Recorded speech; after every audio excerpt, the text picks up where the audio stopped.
నమస్తే, నేను Sreeja, tarot card reader, crystal healer and horoscope reader. ఈ ఎపిసోడ్స్లో మనం ద్వాదశ రాశులకి సంబంధించి అందరికీ కూడా ఎలా ఉండబోతుందో, ప్రతి ఒక్క రాశికి కూడా ఎలా ఉండబోతుందో, పాటించాల్సిన నియమాలు, అలాగే స్విచ్ వర్డ్స్ థెరపీ ఏమన్నా అవసరం ఉంటే కనుక ఖచ్చితంగా ఈ వీడియోలో మీకు అందించడానికి ప్రయత్నం చేస్తాను. అలాగే మీలో ఎవరికైనా వ్యక్తిగతంగా మీ గురించి తెలుసుకోవాలనుకున్న క్రిస్టల్ సజెషన్స్ కానివ్వండి, టారో కార్డ్ రీడింగ్ కానివ్వండి, లేదు ఏదైనా మీ గురించి స్పెషల్గా ఏదైనా తెలుసుకోవాలనుకున్న job, career, business, relationship, health, education, ఇలా దేనికి సంబంధించిందైనా సరే మీ వ్యక్తిగత జీవితానికి సంబంధించిన వివరాలు తెలుసుకోవడం కోసం, అంటే వ్యక్తిగతంగా మీ గురించి తెలుసుకోవడం కోసం స్క్రీన్ మీద కనిపిస్తున్న నెంబర్స్కి కాల్ చేసి మీరు అపాయింట్మెంట్ తీసుకొని సంప్రదించవచ్చు.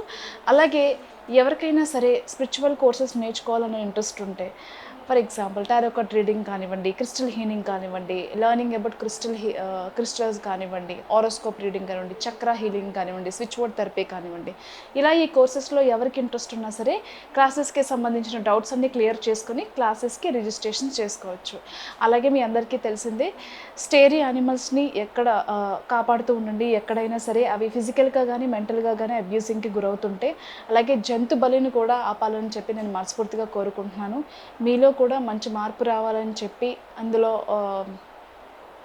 మనకున్న స్వార్థపూరితమైన కోరికలతో జంతువులకి ఏమాత్రం సంబంధం లేదని దయచేసి గుర్తించండి. మన ఇంట్లో పెంచుకున్న మన పెట్స్నో, మన పిల్లలనో, లేకపోతే మన చెవినియో, లేకపోతే మన చేతుల్లో తీసుకెళ్ళి మనం బలిగా ఇవ్వలేం కదా. అలాగే జంతువులకు కూడా ప్రాణం ఉంటుంది, వాటికి కూడా పెయిన్ ఉంటుంది.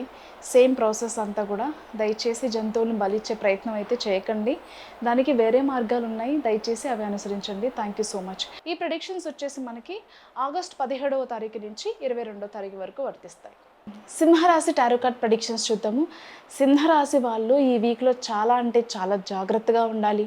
మీరు జర్నీస్ చేసేటప్పుడు కానివ్వండి, ఎక్కడికైనా బయటికి వెళ్తున్నప్పుడు, జిమ్ చేసేటప్పుడు కానివ్వండి, ఏదో ఉత్సాహం వచ్చింది కదా అని చెప్పేసి మీరు ఎక్కువ వెయిట్లు లిఫ్ట్ చేసేసి ఎక్కువసేపు జిమ్లో టైం స్పెండ్ చేయడం కానివ్వండి, ట్రావెల్ చేసేటప్పుడు కానివ్వండి, చాలా ఎంతోజియాస్టిక్గా చాలామంది ట్రెక్కింగ్స్కి వెళ్తూ ఉంటారు. అలా వెళ్ళిన వాళ్ళు కానివ్వండి, ఎవరైనా సరే మీ మీద, మీ ఆరోగ్యం మీద దయచేసి శ్రద్ధ తీసుకోండి.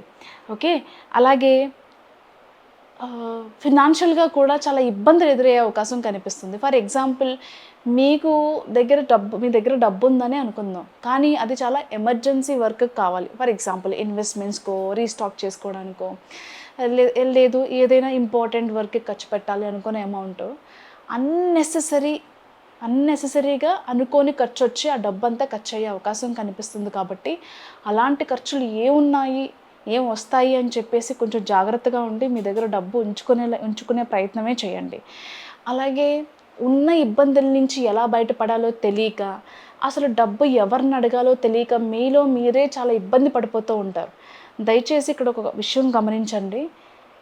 మీకున్న బరువో, బాధ్యతో, లేకపోతే బాధో ఏదైతే ఉందో, మీరు పడుతున్న వేదన ఏదైతే ఉందో, కనీసం మీకు బాగా వెల్ విషర్స్ ఫ్రెండ్స్ ఎవరైతే ఉంటారో వాళ్ళకి చెప్పే ప్రయత్నం చేయండి.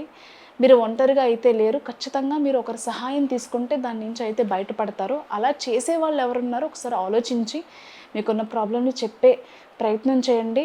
సహాయం తీసుకోవడంలో ఎలాంటి తప్పు లేదు, దయచేసి గమనించండి. రిలేషన్షిప్లో మాత్రం మూడో వ్యక్తి వల్ల, అంటే మేబీ అమ్మాయి తరపు బంధువుల వల్ల, లేకపోతే వాళ్ళ కుటుంబ సభ్యుల వల్ల, లేకపోతే అబ్బాయి తరపు పేరెంట్స్ వల్ల, వాళ్ళ బంధువుల వల్లనో, ఏదైనా సరే థర్డ్ పర్సన్ వల్ల, మూడో వ్యక్తి వల్ల వీళ్ళిద్దరి మధ్యలో డిస్టర్బెన్సెస్ వచ్చే ఛాన్సెస్ కనిపిస్తున్నాయి. అంతేకాకుండా గతంలో జరిగిపోయిన విషయాలను కూడా తీసుకొచ్చి ఇక్కడ గొడవ పడడం కూడా చేస్తూ ఉంటారు.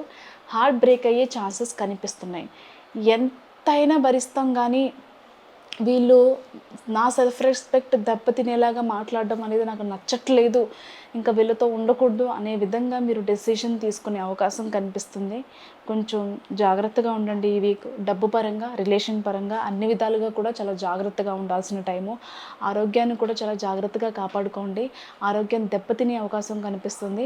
క్రానిక్ డిసీజెస్ కానివ్వండి, క్రానిక్ పెయిన్స్ ఉంటే మాత్రం అశ్రద్ధ చేయకుండా దానికి సంబంధించి టెస్ట్లో, చికిత్స ఏదైతే తీసుకోండి ఖచ్చితంగా. అలాగే కొన్ని బోగస్ లవ్ ప్రపోజల్స్ వచ్చే అవకాశం కనిపిస్తుంది. అంటే మీ అందాన్ని చూసో, మీ డబ్బుని చూసో, మేబీ మీ స్టేటస్ని చూసో ఊరికే ప్రేమ చూపించే వాళ్ళు చాలామందే ఉంటారు. అదంతా ప్రేమ కాదు, జస్ట్ అట్రాక్షన్ మాత్రమే. దయచేసి అలాంటి ఫేక్ లవ్‌ని గుర్తించే ప్రయత్నం అయితే చేయండి.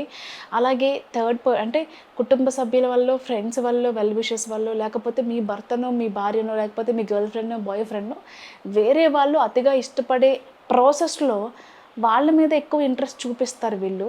మిమ్మల్ని కొంచెం పక్కన పెట్టడం అనేది, మీకు ఆ ప్రయారిటీ తగ్గిపోవడం అనేది మీరు తట్టుకోలేరు. కాబట్టి ఇంక మనకు వాల్యూ లేనప్పుడు మనం ఫైట్ చేసి, వెయిట్ చేసి వేస్ట్. దీని నుంచి బయటకొచ్చి నా పనేదో నేనే చూసుకోవాలన్న అన్న కనువిప్పు మీకు ఖచ్చితంగా కలిగే అవకాశం కనిపిస్తుంది. All the best.